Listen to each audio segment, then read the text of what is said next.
కూడా సపోర్ట్ చేయండి. నేను ఇప్పుడు అంటే ఎలా పేరు పెడతాను దానికి? ప్రేమ అనేది ఇప్పుడు అంతకుముందు ప్రేమించే అవును ఆ అమ్మాయిని పెళ్లి చేసుకున్నాడు, తన మతాచారం ప్రకారం ఆమె తీసుకున్నాడు, పిల్లలు ఉన్నారు, ఒక ఫ్యామిలీ ఉంది.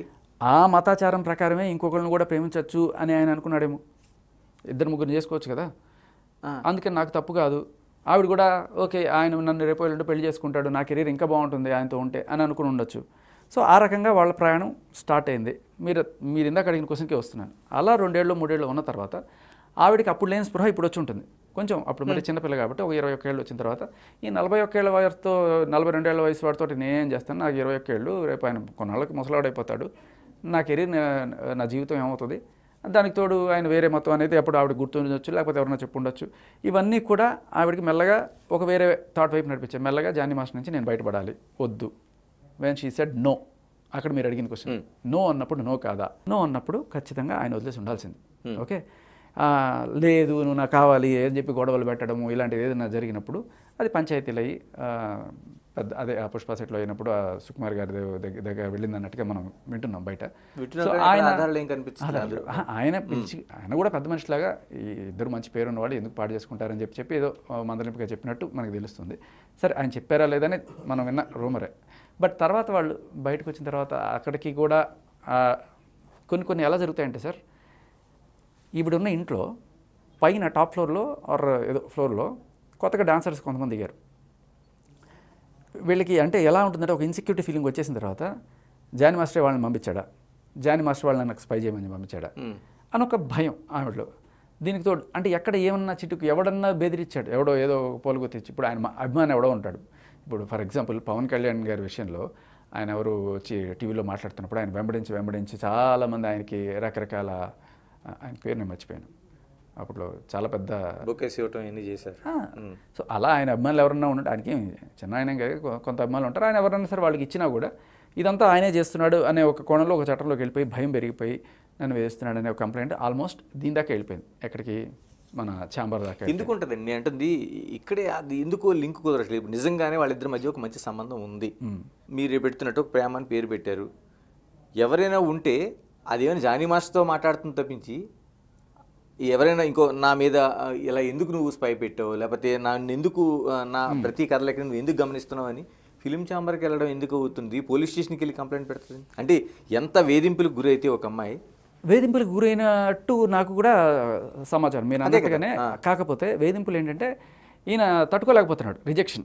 అది ఆ రిజెక్షన్ తట్టుకోలేక ఆయన అన్నాడేమో అన్నట్టుగా నాకు తెలుస్తుంది. అంటే ఎవరు అన్న మాటలు విన్న మాటలే తప్ప మనకి ఏది ఆయన కాదనొచ్చు, రేపు ఈవిడ కూడా కాదన్నా మనం ఆశ్చర్యపోకర్లేదు. ఎందుకంటే ఈరోజు ఇదాకా ఆవిడ మీడియా ముఖంగా ఏమీ చెప్పలేదు. నేను అంటుంది ఇక్కడే ఒక కీలకమైన పాయింట్ మీరు టచ్ చేసినట్టు, నిజంగా జానీ మాస్టర్ని బ్యాడ్ చేయాలని కానీ లేకపోతే జానీ మాస్టర్ని చేతి లబ్ధి పొందాలని కానీ ఉండేటట్టయితే మనం అనేక కేసులో చూస్తుంటాం. ఎవరైతే విక్టిమ్ ఉన్నారో వాళ్ళు బయటకు వచ్చి ఖచ్చితంగా మీడియాకి ఎక్కడా కూడా అసలు బయటికి రాకుండా. ఆ విషయంలో నేను ఆ అమ్మాయి పక్షానే ఉన్నానండి. ఎందుకంటే ఆ అమ్మాయి ఏ రోజు కూడా ఇంతకుముందు మనం చూస్తున్న హర్షసాయి కానీ లేకపోతే రాజస్థాన్ కేసులో లాగా డబ్బులు డిమాండ్ చేయడం కోసం కానీ ఇది చేస్తున్నట్టు అనిపించలేదు. కేవలం జానీ మాస్టర్ నుంచి నేను దూరం అవ్వాలనుకుంటున్నాను, నా మానాన్ని బతకనివ్వండి. ఆవిడ మీడియా ముందు కూడా రావట్లేదు అసలు. ఎక్కడ ఆవిడ నుంచి మీడియా వెళ్ళి తెలుసుకొని రాయడం తప్పించి. కరెక్ట్. కాకపోతే ఇప్పుడు మీరు ఇక్కడికే వస్తున్నాను. ఆవిడ వద్దు అనుకున్నప్పుడు జానీ మాస్టర్ ఆ దాంట్లో కొంచెం పెద్ద మనసు లేకపోతే ఇంకోటి ఉంటాయి నిజంగానే. ఇప్పుడు ఆయనకి పెళ్లి కాలేదు, నిజంగానే ఇద్దరు ప్రేమించుకున్నారు అనుకుందాం. అప్పుడైనా సరే ఒక అమ్మాయి వద్దు అన్నప్పుడు ఏం చేయాలి సార్? ఏం చేయాలి చెప్పండి మీరు? ఆగాలి కదా. ఆగాలి. ఆగకపోతే ఉంటాయి. ఆ అమ్మాయి కేసు పెడుతుంది. కేసు పెడితే ఏమవుతుంది? ఈ అబ్బాయి మీద ఏదో 4 ఏదో కేసు ఏదైనా వేస్తారు, షీ టీమ్స్ కావచ్చు లేకపోతే అవ్వచ్చు. ఇది రిటర్న్లో చూడండి మీరు. ఒక అబ్బాయి అమ్మాయి ప్రేమించుకున్నారు, అమ్మాయికి ఏదో మంచి సంబంధం వచ్చింది లేకపోతే మంచి ఇది వచ్చింది, ఇంట్లో వాళ్ళు ఏదో చెప్పారు. అమ్మాయి ఒకరోజు అబ్బాయి దగ్గరికి వచ్చి ఇంకా చాలు మన రిలేషన్కి బ్రేకప్, ఇక్కడితో ఉండను నీతోటి అని చెప్పేసింది అనుకోండి. సేమ్ అమ్మాయికి ఉన్నట్టే అబ్బాయికి కూడా మనసు ఉంటుంది కదా. ఓకే, ఇప్పుడు అంటే ఇదే కనుక అబ్బాయి చేస్తే, అబ్బాయి కొన్నాళ్ళు ప్రేమించుకున్న తర్వాత నువ్వు నాకు వద్దు అని చెప్పేస్తే ఈ అమ్మాయి వెళ్ళి కేసు పెట్టచ్చు. కేసు పెడితే ఆ అబ్బాయికి 5 నుంచి 10 ఏళ్ల వరకు జైలు శిక్ష మన చట్టం. అదే కనుక అమ్మాయి చేస్తే కేసు పెట్టడానికి లేదు.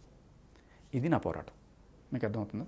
ఓకే, లీగల్గా మీరు చెప్తున్న అంశాలు లీగలే సార్. నా పోరాటం అంతా దీని గురించే. ఇప్పుడు అమ్మాయిలు వెళ్ళి అంత ఈజీగా ఎలా కేసులు పెట్టగలుగుతున్నారు? అబ్బాయి వెళ్ళి తలకిందులు తప్ప చేసినా కూడా మీరు ఇట్లాంటి వాటిలో అమ్మాయి నన్ను వేధిస్తుంది సార్, అమ్మాయి నన్ను ప్రేమించి పెళ్లి చేసుకుంటా అని చెప్పింది సార్, నన్ను వదిలేసింది వాళ్ళ, నా బతికేంటి అని చెప్పి ఒక అబ్బాయి వెళ్ళి కేసు పెట్టమన్నాడు. అంతే కదా. సెక్షనే లేదు. చట్టాల్లో ఇప్పుడు 498 ఉంది. 498 పెళ్ళిన వాళ్ళకి. అదే నేను అంటే దానికి ఆడవాళ్ళు మాత్రమే పెట్టుకోవడానికి ఉంది, మగవాళ్ళు పెట్టడానికి ఇంకా తయారవుతున్నాయి ఇంకా అవన్నీ. 493 సార్ ఈ సెక్షన్. అమ్మాయి నన్ను ప్రేమించి నన్ను పెళ్లి చేసుకుంటానని చెప్పి నన్ను వాడుకొని నాతో సంసారం చేసి ఇవాళ నాకు ఈ అబ్బాయి వద్దంటున్నాడు అంటే ఆ అమ్మాయి వెళ్ళి ఈ కేసు పెడితే ఏదన్నా చిన్న ఆధారం పెట్టుకొని ఆ అబ్బాయికి 5 నుంచి 10 ఏళ్ళ జైలు శిక్ష ఈ సెక్షన్ ప్రకారం. ఇదే రివర్స్లో జరిగితే ఒక్క అబ్బాయికి కూడా వెసులుబాట్లు అయితే చట్టంలో కానీ కనీసం పోలీస్ స్టేషన్లో కేసు పెట్టించుకోరు. ఓకే శేఖర్, నేనంటుంది చట్టం కోసం మాట్లాడుకునే ముందు హర్ష సాయి కేసుని ఎలా చూడాల్సిన అవసరం ఉంది, అక్కడ మిత్ర చేస్తున్న ఆరోపణలు కావచ్చు, ఆ అమ్మాయి లైఫ్కి సంబంధించి ఎలా చూస్తున్నారు ఈ కేసుని సంబంధించి? ఫస్ట్ ఆఫ్ ఆల్ ఈయన కొంచెం చిన్నవాడు అంటే ఈయన పోక్సో పెట్టచ్చు. 10 ఏళ్ళు 12 ఏళ్ళు డిఫరెన్స్ ఉంది ఆ అమ్మాయికి ఇతనికి. ఓకే, అమ్మాయికి 36 38 ఉన్నాయి, ఇతనికి 25 ఏళ్ళు ఎంతో ఉంది. సో కానీ చిన్న వయసులోనే బాగా పాపులర్ అయ్యాడు. ఇప్పుడు ఆ అమ్మాయి మీద కేసు పెట్టలేదు. ఒకవేళ నిజంగా పెట్టాలనుకున్నా లేదు వెసులుబాటు, బట్ ఆ అమ్మాయి వెళ్ళి పెట్టింది. ఇంకా నానా రకాలు ఏంటి బ్లాక్మెయిల్, హెరాస్మెంటు, అది రేపు అన్నీ పెట్టింది. పెళ్లి చేసుకుంటాను, మోసం చేశాడు అన్నీ పెట్టింది. ఇప్పుడు వీడికున్న ఆప్షన్ ఏంటి? ఇప్పుడు ఒకవేళ తను తప్పు చేయకపోతే నిర్దోషాన్ని ప్రూవ్ చేసుకోవడానికి బయటకు వచ్చాడు అనుకోండి, ఇప్పుడు జానీ మాస్టర్ లాగా తీసుకెళ్ళి లోపలేస్తారు. లోపలేసి రిమైండ్ అంటారు, తర్వాత ఏదో ఉంటుంది. బట్ ఇప్పుడు ఈ లీకులు మీరు చూస్తుండేవాడు, వాళ్ళకు ఉన్న ఆప్షన్, ప్రస్తుతానికి అబ్బాయిలకు ఉన్న ఆప్షన్ ఏంటంటే దాక్కొని యుద్ధం చేయడం తప్ప. గెరిల్లా యుద్ధం అంటారు దీన్ని. మన చట్టం చేసిన పని అది. ఇప్పుడు బయటికి ధైర్యంగా ఎందుకు రావని అడుగుతారు మీడియా వాళ్ళు. వచ్చి చెప్పు, మీడియా ముందుకు వచ్చి చెప్పచ్చు కదా నీ తప్పు. హర్ష సాయి తప్పేం కనిపించట్లేదు. మగాడిగా పుట్టడమే సార్, అంతే, చాలా పెద్ద తప్పు. ఏమి లేదు మన దేశంలో మగాడిగా పుట్టడమే పెద్ద తప్పు. తప్పంటే ఈ బెట్టింగ్లు చేశాడో లేకపోతే యాప్లు చేశాడో ఇవన్నీ నేను పట్టించుకోను. అప్పు తీసుకున్నాడు, అప్పు ఇవ్వకపోవడం అవన్నీ కూడా నేను పట్టించుకోను. రేప్ చేశాడు అనేది ఖచ్చితంగా అబద్ధం తెలుస్తుంది. అంటే నాకు అనిపిస్తుంది ప్రైమా ఫేస్ చూస్తే. అమ్మాయి కంప్లైంట్ తీసుకోండి, నాకు వేరే ఏ సాక్ష్యాలు అక్కర్లేదు. జస్ట్ ఆ అమ్మాయి ఇచ్చిన కంప్లైంట్ చూసారా మీరు? చూసాను, నేను కంప్లైంట్ చూసాను, ఎఫ్ఐఆర్ చూశాను. ఆ కంప్లైంట్లో అమ్మాయి ఏమంటుందంటే ఆమె అతనికి ఇల్లు తీసిచ్చి, ఆమె అక్కడ ఉండిచ్చి, ఆమె అక్కడికి వెళ్ళి, ఈయన రాలా అక్కడికి, ఆమె అక్కడ ఇల్లు తీసిచ్చింది, ఆమె అక్కడికి వెళ్ళింది, ఆమె ఏదో డిస్కషన్స్లో మాట్లాడుతున్నప్పుడు అప్పుడు చెప్పాడు. అక్కడ దాకా ప్రూఫ్ ఉంది ఇది. తర్వాత ఆ రోజు రాత్రి ఆమె చెప్పేదానికి ఏ రకమైన ప్రూఫ్ లేదు. సరే అక్కడికి కూడా వద్దాం. ఏమంటుంది? ఫోర్స్ఫుల్గా నన్ను డ్రింక్ చేయమన్నాడు అంటే ఏమైనా డ్రింక్ హ్యాబిట్ లేదా అప్పటిదాకా? వీ నో దట్ యాక్చువల్గా. ఓకే, ఆవిడకి ఉంది అలవాటు. అంతేకాదు ఆవిడ లిక్కర్ షాప్లో ఇంతకుముందు చేసి ఆడియో విని ఉంటారు మీరు. సరే, ఫోర్స్ఫుల్గా డ్రింక్ చేయమన్నాడు ఒకటి, మామూలుగా డ్రింక్ చేయమంటే చేయదు ఆవిడ అనే డౌట్ వస్తుంది. అయిపోయింది. తర్వాత డ్రింక్లో మత్తు మంది ఏదో కలిపాడు. ఒకవేళ నేను మత్తు మంది కలిపి మీకు డ్రింక్ ఆఫర్ చేసినప్పుడు తాగు అంటానా? మామూలుగా తాగు అంటానా? అది ఫోర్స్ కదా ఫస్ట్ పాయింట్. సో మామూలుగా తాగినప్పుడు నిజంగానే మత్తు మంది కలిపినప్పుడు చాలా చాలా నైస్గా తాగుదాం, చీర్స్ కొట్టుకుందాం అని ఇస్తాను. అక్కడ ఫోర్స్ ఉండదు. సరే, అది అయిపోయింది. అప్పుడు అత్యాచారం చేశాడు అనుకున్నాం. అత్యాచారం చేసి దాన్ని వీడియో కూడా చేసి ఆ నెక్స్ట్ రోజు నుంచి దాన్ని చూపించి బెదిరించి తనతో బలవంతంగా సంసారం చేశాడు, అది కూడా అనుకున్నాం. ఒకవేళ కనుక ఏ బుర్ర బుద్ధున్నవాడు ఎవరైనా సరే వాడున్న వీడియో, వాడు అది కూడా పెద్ద యూట్యూబరు, వాడికి అన్ని లక్షల మంది అభిమానులు, కోట్ల మంది అభిమానులు ఉన్నారు. ఆ వీడియో బయట పెట్టుకుంటే వాడే కదా అన్పాపులర్ అయ్యేది. Simple logic. ఆ వీడియో చూపించి వాడి కెరీర్ని వాడే ఎందుకు సమాధి చేసుకుంటాడు? అంటే అది ఒక అస్త్రం కదా. ఇప్పుడు అమ్మాయి చెప్తున్న దాంట్లో మీరు ఆ కేసు అంతా చదివానన్నారు కదా, ఆ కేసులో కీలకంగా కనిపిస్తుంది అస్త్రం. ఎవరికి సార్ ఇలా చెప్పడం అనేది అస్త్రం? ఇలా చెప్పడం అనేది అస్త్రం.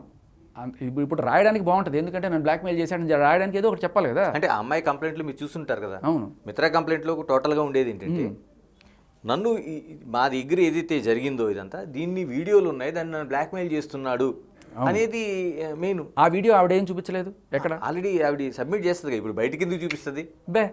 ఆవిడ చూపించింది ఏమిటి తెలుసా? ఒకటే ఒక వీడియో, అది కూడా వాళ్ళ బాల్కనీలో వాళ్ళ ఉన్నది. ఎవరి దగ్గర? హర్ష సాయి దగ్గర మాకు సంబంధించిన వీడియోలు ఉన్నాయి, అవి చూపించి నన్ను బెదిరిస్తున్నాడని. అవును. దానికి సాక్ష్యం ఏంటి ఆవిడ దగ్గర? ఇప్పుడు ఆల్రెడీ హర్ష సాయి విడుదల చేస్తున్న ఆడియోలే కదా.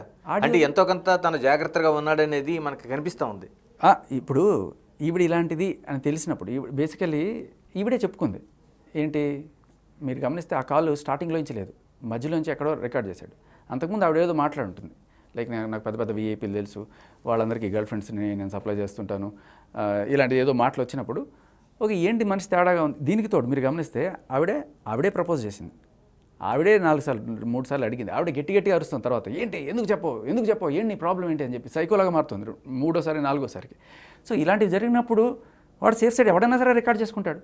ఫస్ట్ కాల్లో రికార్డ్ చేయకపోవచ్చు, వాడికి ముందు ఆలోచన ఉండకపోవచ్చు. హలో, హాయ్, నేను మాట్లాడుతున్నాను అనేది మీకు లేదు, గమనించండి. ఎందుకంటే కాల్ మధ్యలో రికార్డ్ అవ్వడం స్టార్ట్ చేస్తారు. ఎందుకంటే అంతకుముందు ఏదైనా డౌట్ వచ్చి ఉండొచ్చు, ఖచ్చితంగా రికార్డ్ చేసుకుంటారు. ఇప్పుడు ఏంటంటే నేను కంప్లైంట్ చేయడం కరెక్టు, నువ్వు డిఫెండ్ చేయడం తప్పు అంటున్నారు మీరు. మీరు ఎట్లాగో కంప్లైంట్ చేసుకున్న మగాడికి దిక్కు లేదు, చేసిన పట్టించుకోరు. ఆవిడ కంప్లైంట్ చేసినప్పుడు లేదు భయ్యా నాది తప్పు కాదు, ఇదిగో వినండి అని చెప్పి చూపించడం కూడా తప్పు. అంటే మేము గిలితే గిలిచుకోవాలి, మూసుకొని పడి ఉండాలి తప్ప కనీసం సాక్ష్యాలు కూడా బయటకు చూపించకూడదు. అదేనా మీరు అనేది? అంత దారుణంగా ఉంది పరిస్థితి. చూపిస్తాడు సార్ ఖచ్చితంగా. ఇట్లాంటి వాళ్ళని ఒక 2 రోజులు గుర్తుపట్టేయచ్చు. ఇట్టా మనిషి తేడా, మనిషి ఇట్లా చేస్తారు అని చెప్పి ఎవరన్నా సరే, అంతెందుకు మనల్ని వేధిస్తున్నారు అనగానే మనం ఖచ్చితంగా సాక్ష్యాలు పెట్టుకుంటాం. సాక్ష్యాలు పెట్టుకుని ఏం చేస్తాడు సార్? పోలీస్ స్టేషన్కి వెళ్ళి కంప్లైంట్ చేస్తే పోరా అంటారు. ఆవిడకేం ఉండదు. సాక్ష్యాలు ఎందుకు పెట్టుకుంటాడంటే మగాడు, రేపు నా మీద కేసు పెడితే నేను బతికి పట్టకట్టడానికి పెట్టుకోవాలి తప్ప చీటింగ్